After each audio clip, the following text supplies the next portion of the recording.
So, good day everyone. So, today I will be discussing to you the topics. First is the motivation. Second one is the process of motivation.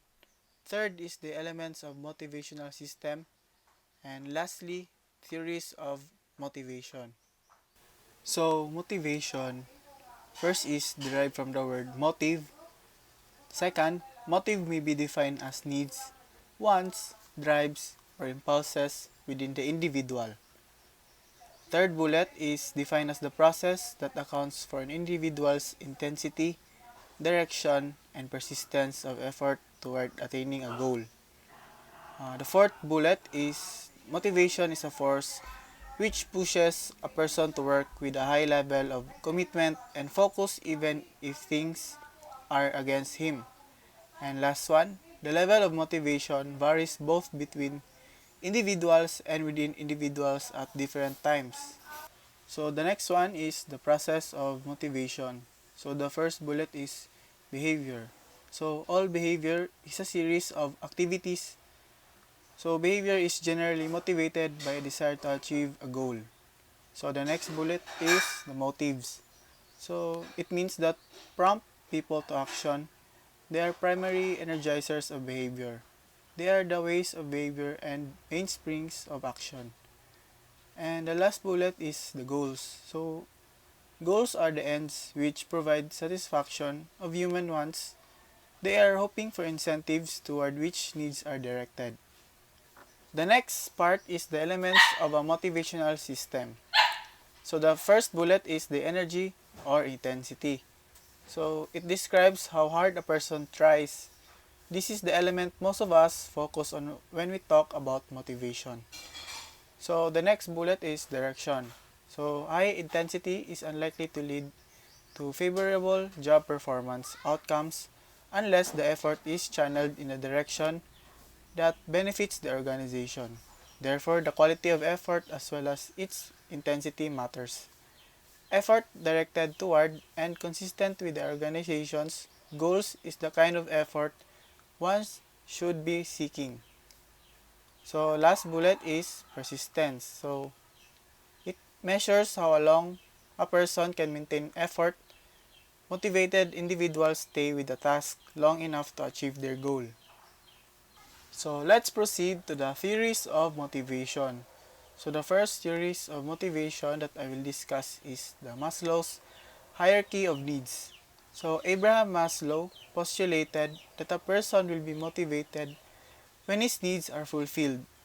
The need starts from the lowest level, basic needs, and keeps moving up as a lower need is fulfilled. So usually, a Maslow's hierarchy of needs is composed of a pyramid. So at the bottom part is the physiological part, is what means that it's physical survival necessities such as food, water, and shelter. Next is the safety. So the safety is the protection from threats, deprivation, and other dangers. And the next one is social or belongingness and love, the need for association, affiliation, friendship, and so on. And next one is the self-esteem. So the need for respect and recognition. And last one, the upper part is the self-actualization. So this is the opportunity for personal development, learning, and fun or creative challenging work. Self-actualization is the highest level of need to which a human being can aspire. So I will discuss to you the other part of a theory of motivation, which is the Herzberg two-factor theory.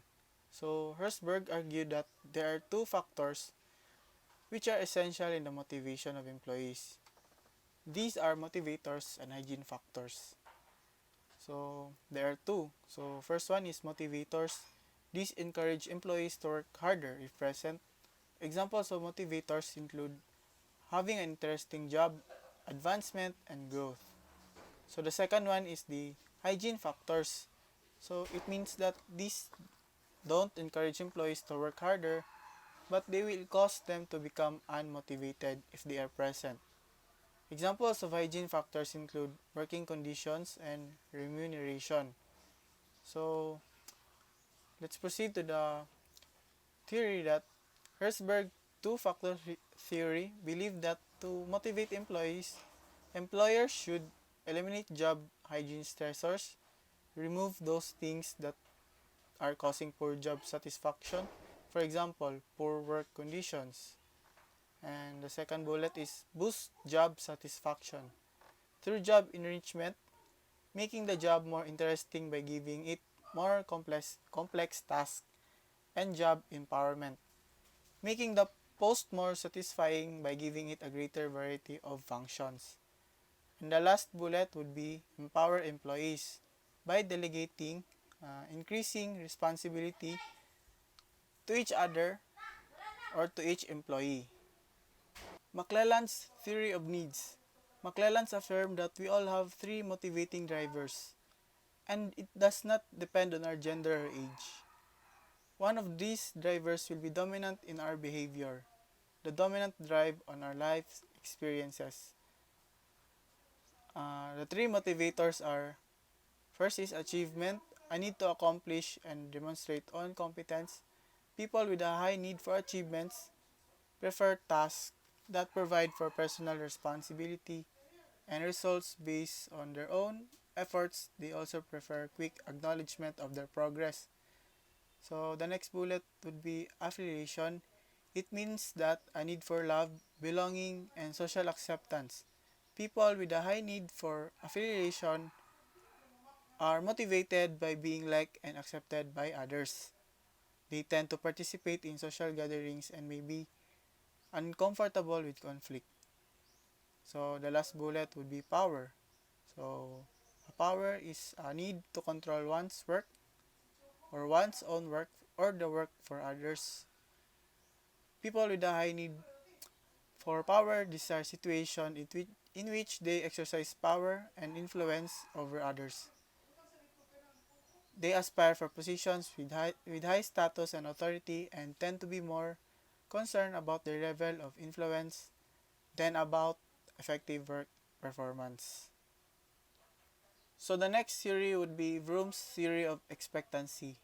So Victor Vroom stated that people will be highly productive and motivated if these conditions are met. So number one is people believe it is likely that their efforts will lead to successful results.